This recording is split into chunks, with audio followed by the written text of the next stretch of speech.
week's Horror Authors Panel, each bringing their own unique style of terror from psychological dread to twisted tales that linger long after the last page. Please welcome to the stage Screaming Mad Dee Calhoun, Kim Pinzon, and DC Phillips.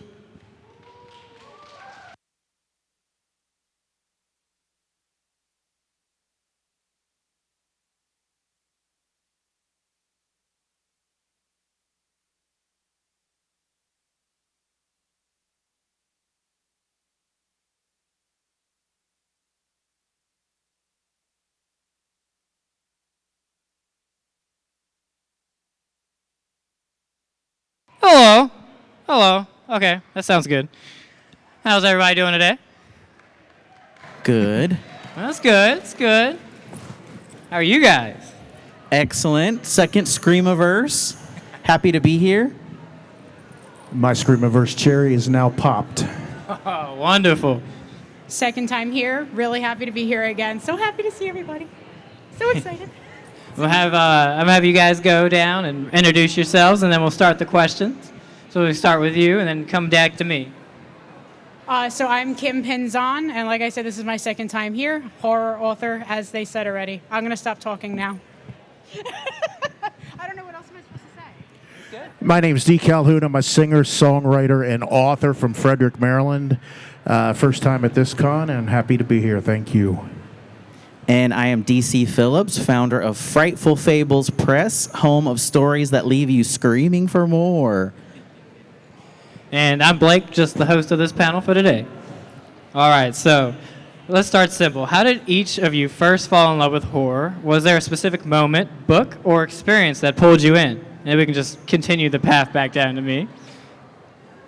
I first fell in love with horror when my aunt showed me and my sister the entire Jaws series when we were like 6 and 5 years old. That's also when I developed my great fear of the ocean. And from there, it just kind of went on to when we had all the Japanese remakes of The Ring and The Grudge, and I still can't take a shower with closing my eyes because I'm afraid it's going to pop out of my shower. And that fear just grew into a love of the things that terrified me, and that's why I'm here now.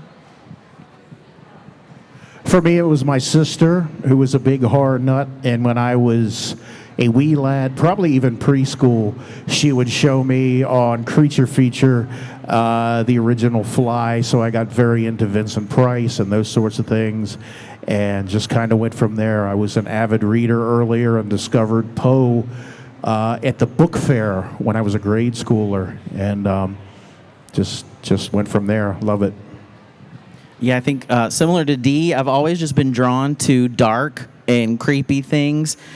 Some people here may have never even been to a Blockbuster store, but, you know, back in the day, we would go to Blockbuster, walk through the aisles, and I remember seeing the original Night of the Living Dead on the shelf, and I was probably 6 years old, and I thought, it's black and white. It can't be that bad. So I bugged my mom, and finally she said, fine, rent it. See what happens. And I think I got 15 minutes in, and I was traumatized, but also fascinated, and it's just never really stopped. Wow, that's really good answers. Yeah, I also, sharks, growing up with Jaws, got me too. The ocean is a very scary place for me. But how would you describe your personal style or brand of horror to someone new to your work?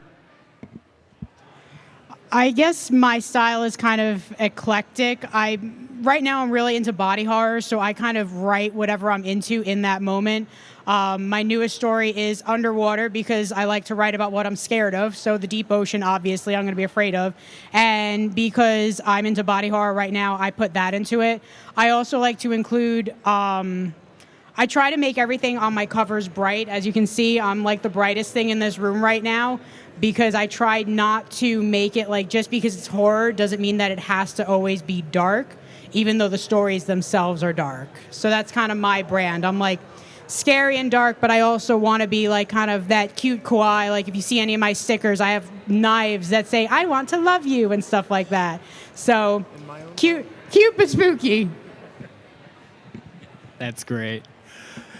My style is I try to keep things simple. I like for people to be able to pick up a book and just dig in it and fly through it.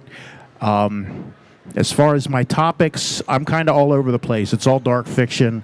Some is horror, some skirts sci-fi, dark fantasy, satire. I think everything is usable in this genre, so I just go with it, whatever works. There's definitely a lot of scary things that shouldn't be scary. I would say that my fiction is primarily short, punchy, Southern Gothic. I know we're in Virginia, so that typically resonates.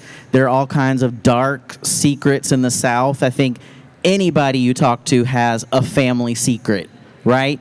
And that's always been fascinating to me. So that's something that really resonates throughout my work. And I also like to incorporate a lot of dark humor. I actually had one reviewer describe my slasher novella as cozy.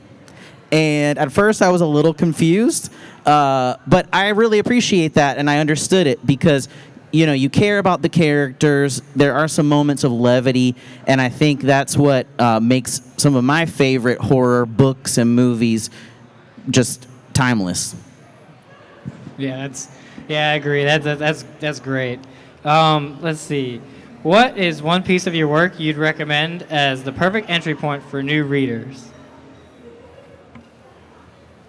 For new readers, I feel like this is always such a hard question because everybody's very different in what they like to read.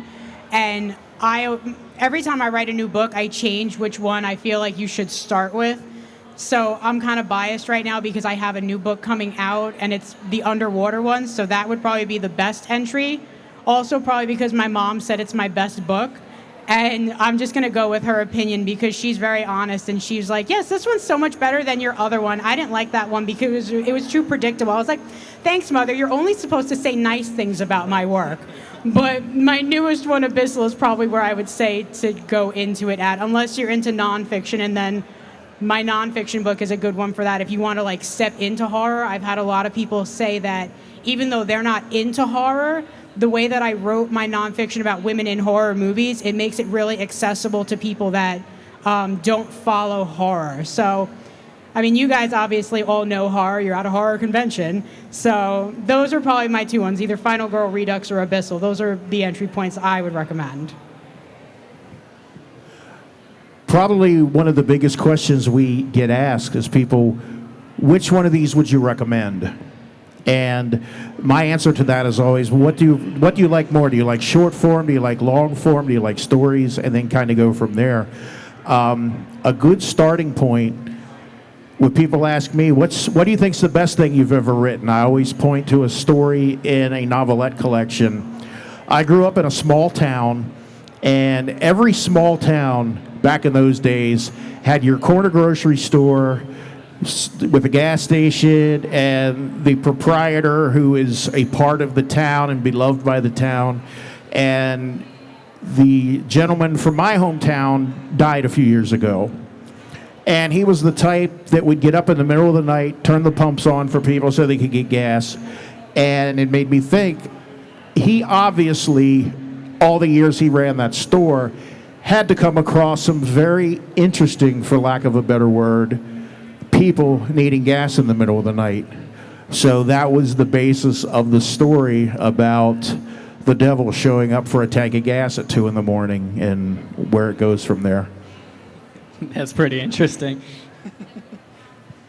I just got lost my train of thought. Now I want to go add this to my Goodreads TBR list.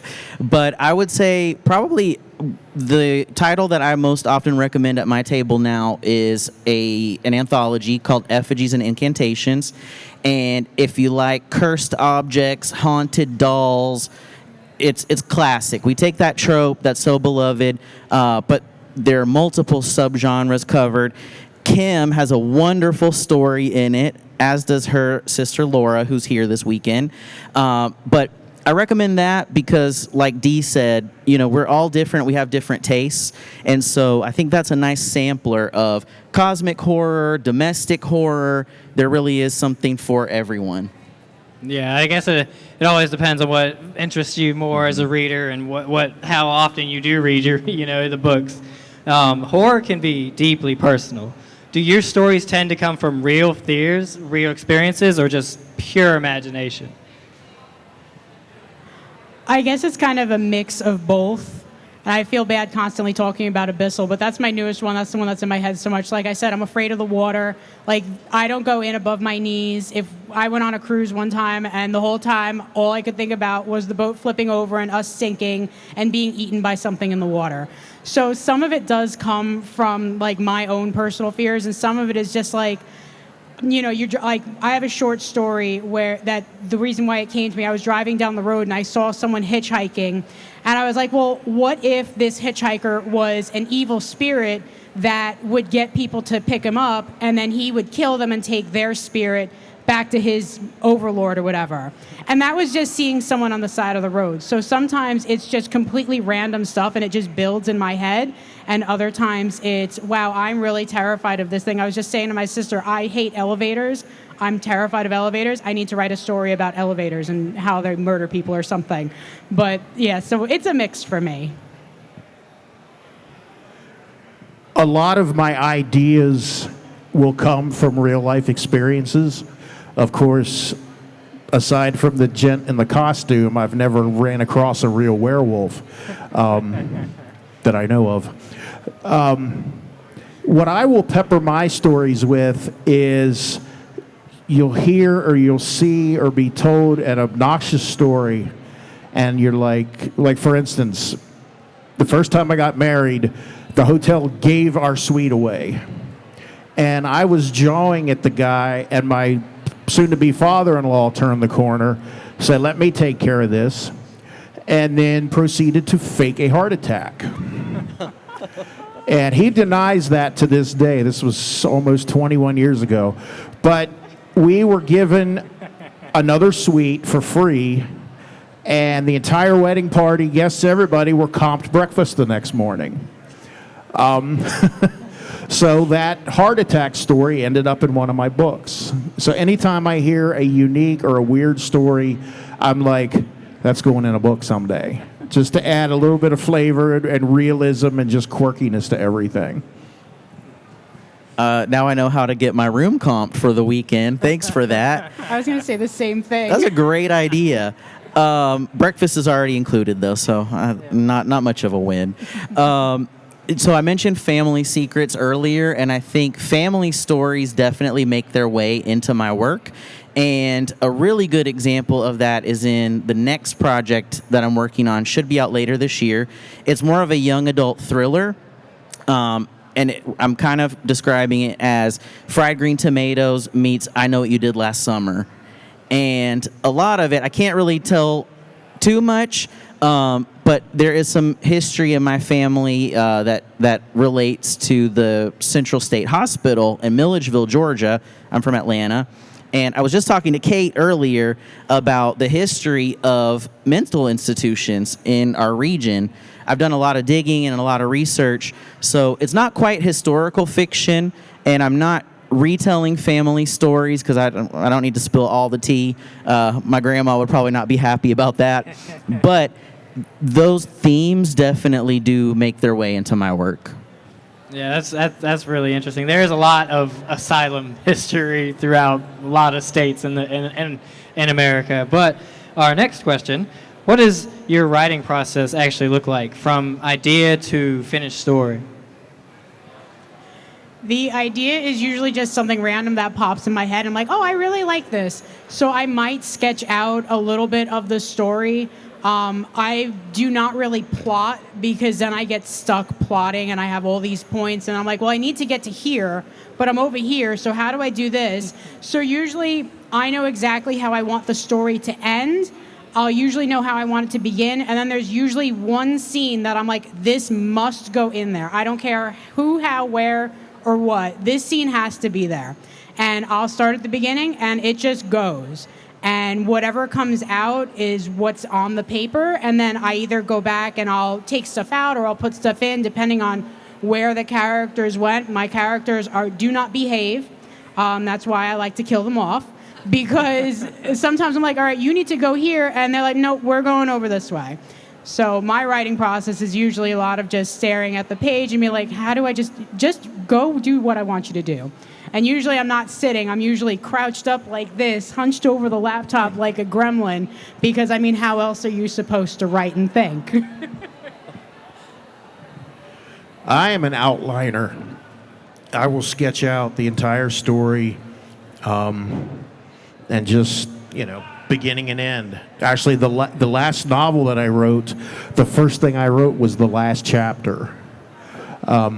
But I'll get my outline. Okay, chapter 1 this, chapter 2 this, and where it's ultimately going, my main characters.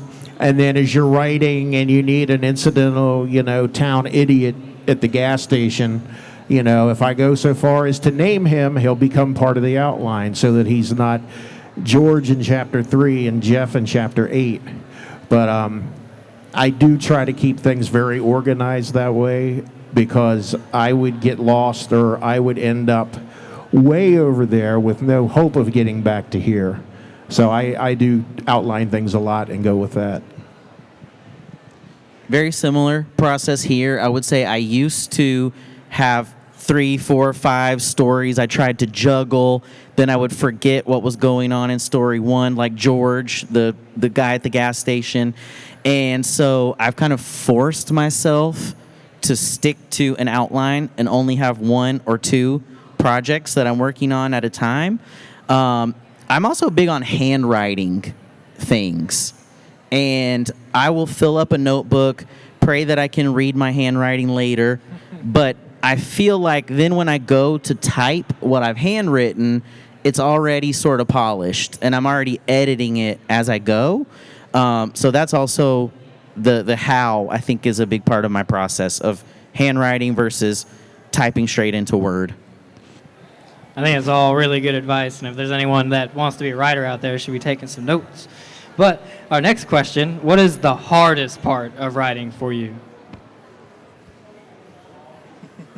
Marketing. Either marketing, coming up with a title, or writing a blurb. Like, when you have an idea and you are in a good stage of writing, it just goes. Like, you can write like 5,000 words a day, and it goes like that, and it's nothing. But then you sit there and you're like, okay, how do I distill this 90,000 word monstrosity into like a couple words for a title, or like a blurb that doesn't give everything away? And then you're like, okay, I did those things. And now it's like, how do I get people to even know that I wrote this book, or like convince them that they're going to like it as much as I like it? So it's not even the writing part that's hard.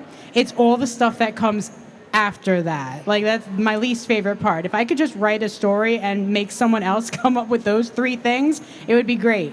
But unfortunately, I do it all. So that's what's hard. Yeah, I agree with a lot of those points. Probably the hardest thing for me is writing the synopsis. Those 2 little paragraphs that need to be vague enough that you don't give it all away, but enticing enough that somebody reads that and they're like, oh, wow, I've got to check this out. As far as the story itself, you always want to stick that landing. You always want to stick that ending. And sometimes I'm a downer ending type. I love the downer endings, the twist endings. The first novel that I wrote actually went to a kind of a happy place at the end. And a friend said, I can't believe you ended it like that, but I don't really know where else the story could have gone and felt natural. But yeah, as far as the story crafting, it's the ending, making sure that ending is like, holy, what else does this guy have? I would say ditto to the marketing. It can be fun because you're out, you're meeting people, you're making content for social media, but then you realize, oh, I need to sit down and actually write a chapter of this next project. And so for me, I'm really bad about productive procrastination. So I'll procrastinate, but I'll fill the time with laundry or watering the plants. And it's like, oh, I gotta do X, Y, and Z before I can sit down and my mind is right and in a blank space. So that's probably the biggest challenge for me is just sitting down and writing. I have that problem sometimes too, so I can't say nothing about that. For someone considering writing their first short story or even book, what advice would you give them? I got advice, I saw it on the internet somewhere, that said, write the story that you want to write. Don't chase trends. Don't try to say, horror romance is like the thing now. I'm going to write that. Do what you want to write, because someone else is going to like what you write. You know, if you're trying to just write to fit into a mold or fit into what's popular, your heart's not really going to be in it. And then it's not going to come out the way that you want it to. Whereas if you just write what you're interested in and what you would actually want to read, your heart's going to be in it, and it's going to show on the page that like you really loved what you wrote. My advice with just about anything creative is do it. What you churn out might be a pile of garbage, but you're going to look at that and think, wow, I did that. That came out of here. And just doing it, just the experience of creating something is its own reward. That's kind of how I look at it, that anybody that reads it, or with my music that listens to it, that appreciates it, that's the icing on the cake. To me, just the creative process and doing it is the reward.